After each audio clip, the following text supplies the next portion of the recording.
అంటే మన వాళ్ళు కూడా పూర్తి సమాచారం కొన్ని సందర్భాల్లో ఇవ్వరా, ఒకవేళ నిజంగా అటాక్ చేసినా సరే? అది మంచిదే అండి. That is also part of information warfares.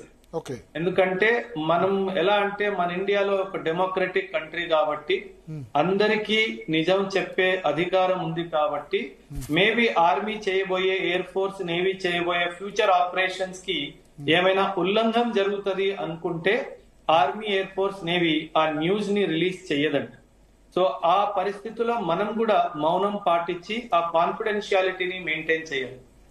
And ఇంకోవైపు భారత్, మరోవైపు బలూచిస్తాన్ లిబరేషన్ ఆర్మీ ఒకేసారి యుద్ధం చేయడంతో పాక్ పని అయిపోయినట్లు భావించవచ్చా?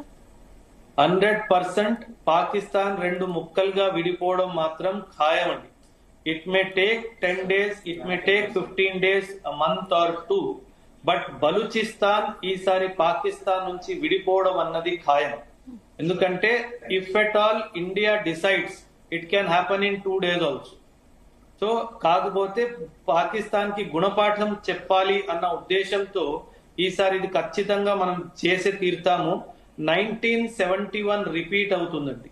1971 లో ఎలాగైతే మనం బంగ్లాదేశ్ ని సృష్టించామో ఈసారి మనం బలూచిస్తాన్ ని సృష్టించబోతున్నాము.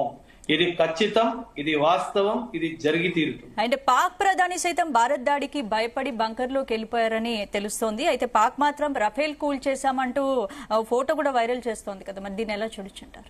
మేడం, వీళ్ళని అసలు పాకిస్తాన్ ఆర్మీ ప్రొఫెషనల్ ఆర్మీయే కాదు. They are road side street fighters. They don't have any professionalism. They are only trained to train the terrorist. They are only trained to bring ideological training in the terrorist. అంతే, వీళ్ళకు professionalism అంటూ లేదు. Joint exercises లో Pakistan army వాళ్ళని చాలా చులకనగా చూస్తారు. అసలు మీరు ఆర్మీయా అన్నట్టుగా చూస్తారు. వీరేం ఆర్మీ మేడం? పెట్రోల్ పంపులు నడుపుతున్నారు, రియల్ ఎస్టేట్ బిజినెస్ చేస్తున్నారు, ఇదే కాదు డైపర్లు అమ్ముకుంటున్నారు. అసలు ఆర్మీ చేయాల్సిన పనులేనా ఇవన్నీ?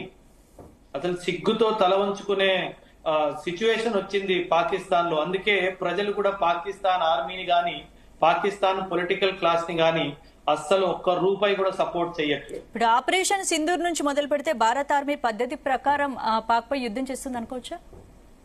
100% మన అప్రోచ్ పాకిస్తాన్ పై ప్రిన్సిపల్డ్ అప్రోచ్ ఉంది స్టార్టింగ్ నుంచి.